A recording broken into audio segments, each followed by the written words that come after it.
अस्सलाम वालेकुम जी। स्टोरी का नाम है everything that rises must converge. ठीक है, जिसकी राइटर जो है वो एक अमेरिकन राइटर थी जिनका नाम था फ्लेनरी ओकोनर।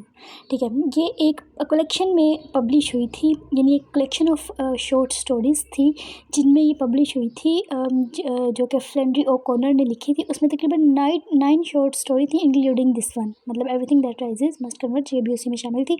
और वो कलेक्शन जो थी वो पब्लिश हुई थी 1965 में, as you can see it it is written behind the title. ठीक है जी। फिर इसके बाद क्या होता है जी कि हिस्टोरिकल बैकग्राउंड इसका क्या। अच्छा, ये स्टोरी आपको समझ नहीं आ सकती ये समझे बगैर कि इसका हिस्टोरिकल बैकग्राउंड क्या है, कि जिस दौर में ये लिखी गई थी उस दौर में सब कुछ क्या चल रहा था। जैसे कि टाइटल है everything that rises must converge. Title का मतलब है, इसका मतलब है कि हर चीज़ जो उभरती है कहीं ना कहीं ख़त्म भी हो जाती है। मतलब जैसे अरूज है ज़वाल, तो ज़वाल भी आएगा ही। हर चीज़ जो कहीं ना कहीं बहुत ज़्यादा एक्सट्रीम लेवल पे जा रही है तो वो कहीं ना कहीं बिल्कुल आउट ऑफ द वर्ल्ड भी हो ही जाएगी। ठीक है जी। फिर क्या होता है कि स्टोरी का हिस्टोरिकल बैकग्राउंड क्या है। हिस्टोरिकल बैकग्राउंड यह है कि जी जब ये 1965 में लिखी गई थी तब सिविल वार चल रही थी। सिविल वार मतलब जो वाइट्स थे उनके ख़िलाफ़ जंग कर रहे थे ब्लैक्स अपने राइट्स के लिए। यानी ब्लैक्स लड़ रहे थे कि किस ना किस तरह हमें अपना हमारे राइट दिए जाएँ, क्योंकि बहुत देर से उनके राइट्स को दबाया जा रहा था, उनको सिर्फ ग़ुलामों की तरह ट्रीट किया जा रहा था और ये सब वाइट कर रहे थे। तो सिविल वार चलाई ब्लैक्स ने और वो बहुत अच्छे अच्छे आर्गूमेंट्स देते थे और कहीं ना कहीं वो जीत भी रहे थे, अपने हकूक़ को हासिल कर भी रहे थे। तो ये 1965 में जब लिखी गई तब सिविल वार चल रही थी और उसी हमें स्टोरी में थीम भी वही नज़र आता है। क्लास डिस्क्रिमिनेशन बहुत ज़्यादा थी जी। हर एक बहुत ज़्यादा क्लास कॉन्शियस था। अगर वो वाइट थे तो वो ब्लैक से बहुत ज़्यादा खार खाते थे और वो उनको अपना ग़ुलाम समझते थे। अगर वो ब्लैक थे तो जी वो वाइट्स को बहुत बुरा समझते थे कि ये तो सदियों से हमारा हक मारी जा रहे हैं और अभी भी इस हक में नहीं है कि हमें हमारे हकूक़ दिए जाएँ। तो उनके दिल में वाइट्स के ख़िलाफ़ प्रेजुडिस था और जो वाइट्स थे उनके दिल में ब्लैक के ख़िलाफ़ प्रेजुडिस था। ये दोनों एक दूसरे के ख़िलाफ़ थे। रेसिज्म बहुत ज़्यादा थी, नस्ल परस्ती। वाइट अपने आप को ही अपर समझते थे, ब्लैक थे वो कहते थे कि हम भी किसी से कम नहीं है, हमें भी हमारे हकूक़ हासिल होने चाहिए, हम भी इंसान हैं। और मतलब वाइट अपने आप को आगे प्रोमिनेंट करने की कोशिश करते थे। रेसिज्म कहते थे कि जो वाइट्स थे वो कहते थे कि प्रोमिनेंट तो हम ही हैं। तो ये हिस्टोरिकल बैकग्राउंड थोड़ा चल रहा था इस टाइम पे जब फ्लेनरी ओ कैनर ने ये स्टोरी पब्लिश की, ये लिखी everything that is must converge. तो हमें इसमें भी हमें यही थीम मिलता है, रेस का, फेथ का और मोरालिटी का। किस तरह ये चीज़ें एक दूसरे के साथ कनेक्टेड है और किस तरह थ्रू आउट द स्टोरी हमें देखने को मिलती हैं ये थीम।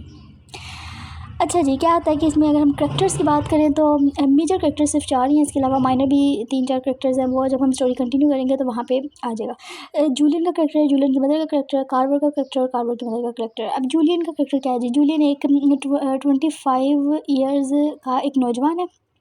ठीक है जी, जिसने रिसेंटली ग्रेजुएट हुआ है वो कॉलेज से और जिसने रिसेंटली अपनी ग्रेजुएशन ख़त्म की है।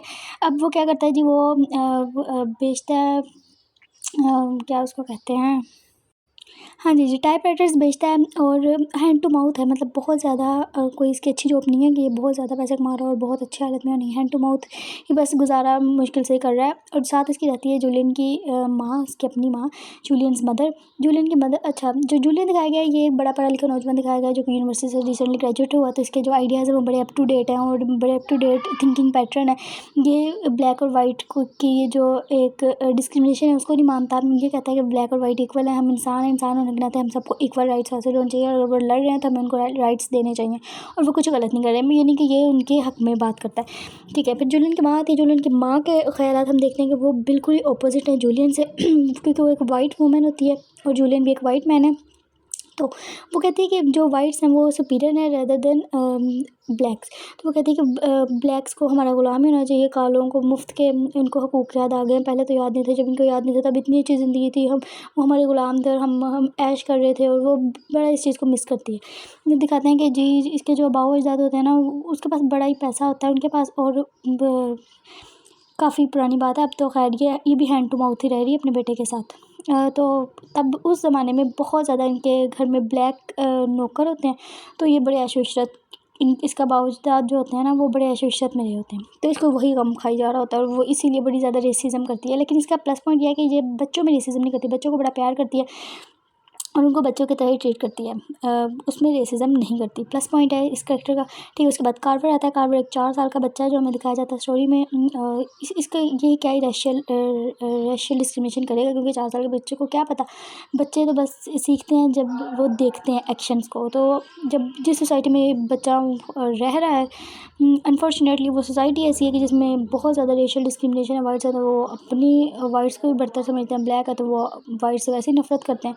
तो बच्चा भी कहीं ना कहीं सीख ही जाएगा। मगर फ़िलहाल इस स्टोरी में इस बच्चे को मतलब दिखाया गया कि सिर्फ बच्चा है, उससे कुछ भी नहीं पता कि क्या रेशियल डिस्क्रिमिनेशन है और ये वो। फिर आती है कार्वर की माँ। कार्वर की माँ अलबत्ता एक ब्लैक वूमन है। ये भी एक ब्लैक कार्वर भी एक ब्लैक 4 साल का बच्चा होता है।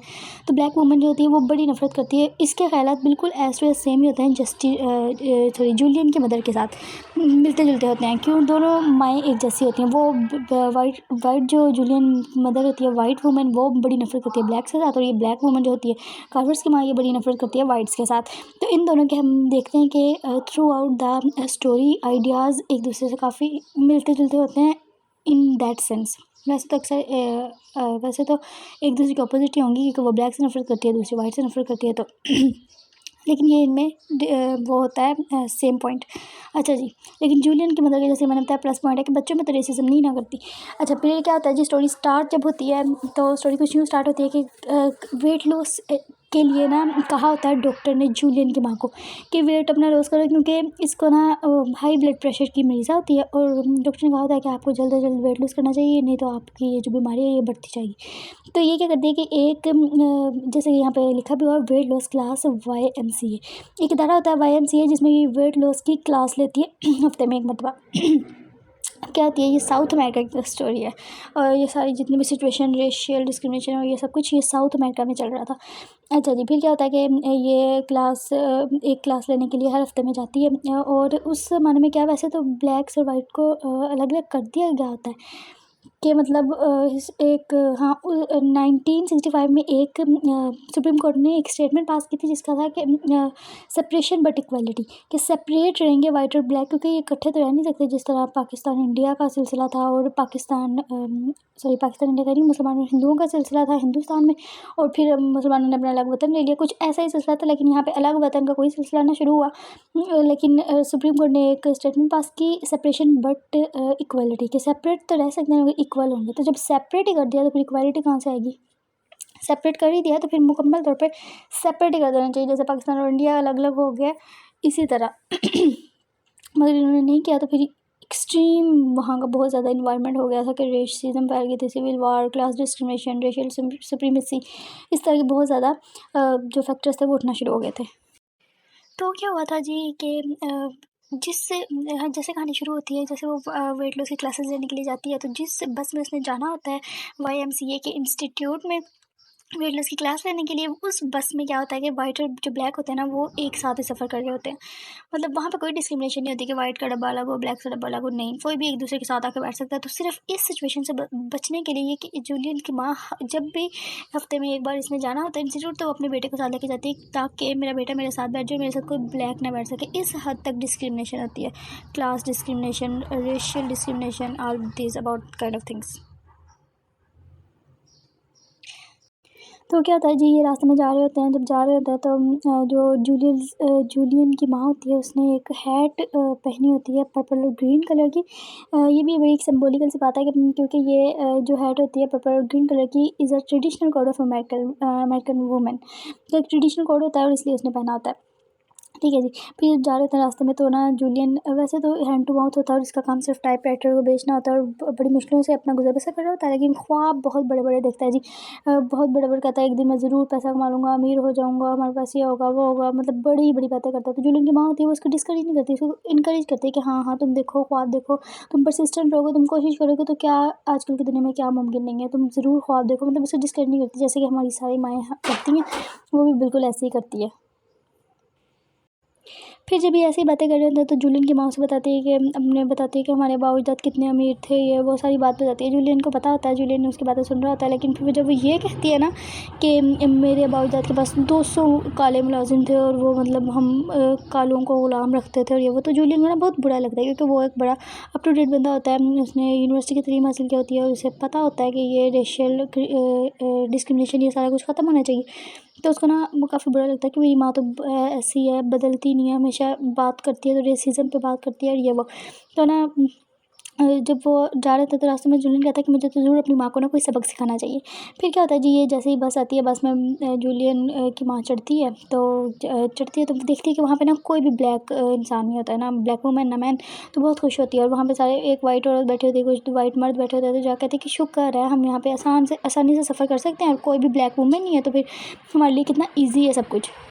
और क्योंकि सारे वाइट ही बैठे होते हैं और उनके ख़यालात और जूलियन के ख़यालात सेम ही होते हैं, तो वो भी इसको बड़ी अच्छे तरीके से वेलकम करते हैं। जूलियन जाके बैठ जाती है जी एक वाइट वुमन के साथ, जिसने रेड और ब्लैक कलर के शूज़ पहने होते हैं और बड़ी सोफिस्टिकेटेड सी वुमन होती है, लेकिन उसके ख़यालात बिल्कुल जूलियन जैसे ही होते हैं। तो वो दोनों क्योंकि एक जैसे ख़यालात होते हैं, तो दोनों एक दूसरे को काफ़ी अट्रैक्ट कर रही होती हैं, बातें वगैरह करने लग जाती हैं। तो जो जूलियन होता है वो अपनी माँ के साथ नहीं जाके बैठता, बल्कि वो क्या करता है कि वो ना पीछे जाके बैठ जाता है और ना अपना हुलिया काफ़ी टफ कर लेता है, मतलब टाई खोल लेता है, अपना कॉलर भी खुला कर लेता है, अपने कफ ऊपर को कर लेता है और अपनी माँ को इरिटेट करने के लिए कि देखो मैं कितना गुंडा लग रहा हूँ, जस्ट कि अब मैं सोचता कि मैं किस ना किस तरह तो अपनी माँ को सबक सिखाऊंगा ताकि वो ये रेसिज्म को ख़त्म कर दे अपने दिल से।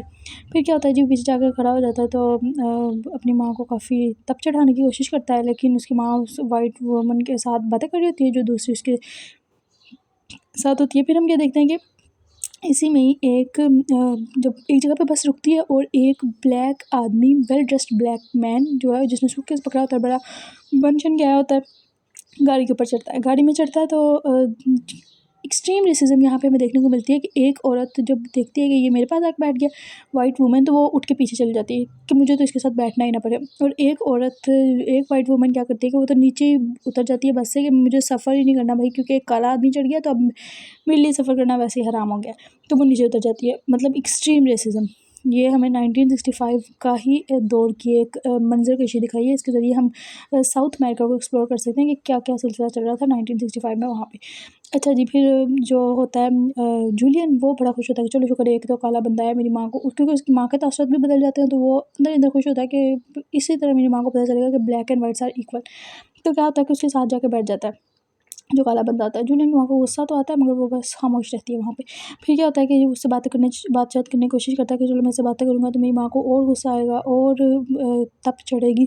तो वो क्या करता है कि उससे बातें करता है, लेकिन वो जो ब्लैक मैन होती है, यहाँ पे हमें दिखाया जाता है कि ब्लैक मैन बिल्कुल भी इंटरेस्टेड नहीं होता उससे बात करने में। वो अपना न्यूज़पेपर निकालता है और न्यूज़पेपर को पढ़ना शुरू हो जाता है। तो जूलियन हार नहीं मानता, उससे बात करने की कोशिश करता है, उससे पूछता है कि क्या आपके पास लाइटर है। हालांकि वो नहीं पीता होता सिगरेट, ना उसे लाइटर की कोई ज़रूरत होती है।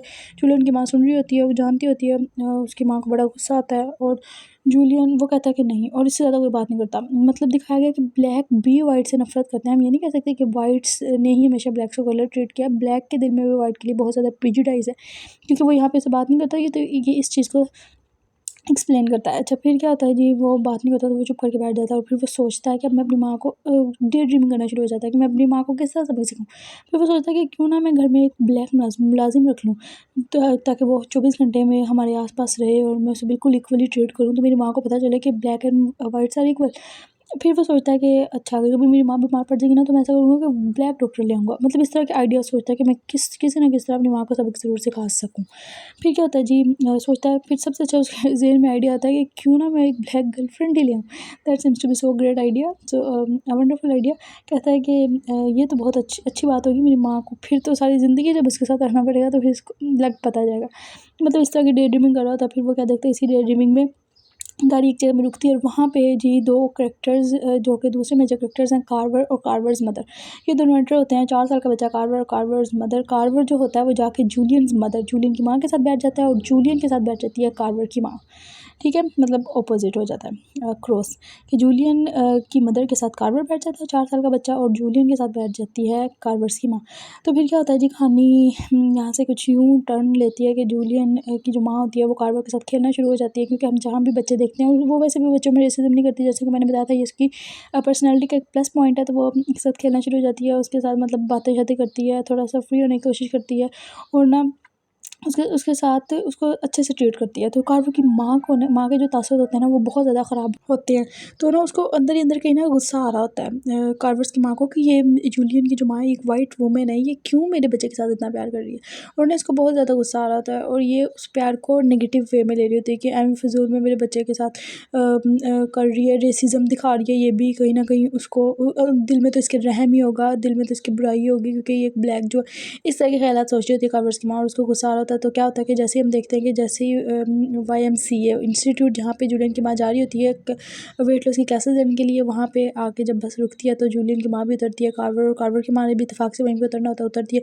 तो जूलियन की जो माँ होती है ना वो वैसे ही है as a gesture of love corner को कहती है कि बेटा रुको मेरे पास तुम्हारे लिए कुछ है, और अपना पर्स खोल के उसको एक पेनी देती है, सिक्का देती है। जैसे हम अक्सर मोहब्बत में बच्चों को कोई ना कोई चीज़ देते रहते हैं, इसी तरह जब जूलियन की माँ उसको वो कैनी देती है तो कार्वर्स की माँ होती है उसको बहुत ज़्यादा गुस्सा आता है कि मेरे बच्चे को पैसे क्यों दे रही है, भिखारी समझ रही है और ये वो। और ऐसे कह के ना उसको वो कहती है ये किसी की भी नो बडीज़ पेनी को ना नहीं रिसीव नहीं करता, ऐसे कह के ना उसके मुँह पे पर्स मारती है और वहाँ से चली जाती है अपने बच्चे को लेके। तो उसके जूलियन की जो माँ होती है उसको बहुत बुरी तरह खराश आती है, ज़ख्म हो जाता है उसके चेहरे पे, जबकि जूलियन जो होता है वो इतना गौर से देखता नहीं और वो अपनी माँ को बातें सुनाने लग जाता है कि देखा आप हमेशा प्रेजुडिस करती हैं, आप हमेशा रेसिज्म करती हैं, इसी वजह से आपके साथ ना ये सब कुछ हुआ है। आपको मतलब इस कहानी से ज़रूर कोई ना कोई सबक सीखना चाहिए और आपको अपनी ज़िंदगी में अपनाना चाहिए कि ब्लैक्स एंड वाइट्स इक्वल है और वो इंसान ही है, आपको उनको इंसान बन के ट्रीट होना चाहिए। और आप क्यों ऐसे करती हैं, आपने उसको क्यों भिखारी भी समझ के पैसे दिए, हालांकि as a gesture of love दिए होते हैं जूलियन के माने। यहाँ पे तो उसका कोई कसूर नहीं होता, बच्चों के साथ तो वो उसने रेसिज्म नहीं की होती। और फिर ना जब वो एकदम गौर से अपनी माँ को देखता है ना तो वो देखता है कि उसकी माँ ना चल रही होती है लेकिन ना उसके चेहरे पे बहुत शदीद किस्म का ज़ख्म होता है। तो वो ना एकदम परेशान हो जाता है और अपनी माँ को उसकी माँ कहती है कि मुझसे ना चला नहीं जाएगा, तुम ऐसा करो किसी डॉक्टर को बुलाओ या फिर किसी नर्स वगैरह को बुलाओ। ऐसा करके ना उसकी माँ नीचे गिर जाती है। तो जो जूलियन होता है वो इर्द गिर्द देखता है, हवास बाख्ता हो जाता है और मदद के लिए भागता है और जाता है मदद के लिए किसी को लेके आता है। जब वो लेके आता है तो यहाँ पे कहानी ख़त्म हो जाती है। तो ये जो स्टोरी है इससे हमें क्या सबक मिलता है, काफ़ी ज़्यादा इसमें पॉइंट हो सकते हैं। सबसे पहला तो ये पॉइंट के racism is such a kind of bad thing कि हमें शुरू से ही बच्चे जो हैं वो हमें देख के सीखते हैं। तो हमें शुरू से ही अपने आप को, अपनी थिंकिंग पैटर्न को, सब चीज़ों को इस तरह रखना चाहिए कि हम इंसान को इंसान ही समझे, रेसिज्म जो है वो ख़त्म हो जाए। आजकल के अगर हम दौर में देखें तो काले और वाइट में तो हम जिस कंट्री में रह रहे हैं वहाँ पे वैसे ही ब्राउन पीपल हैं, काले और वाइट के दरमियान में फंसे हुए हम लोग।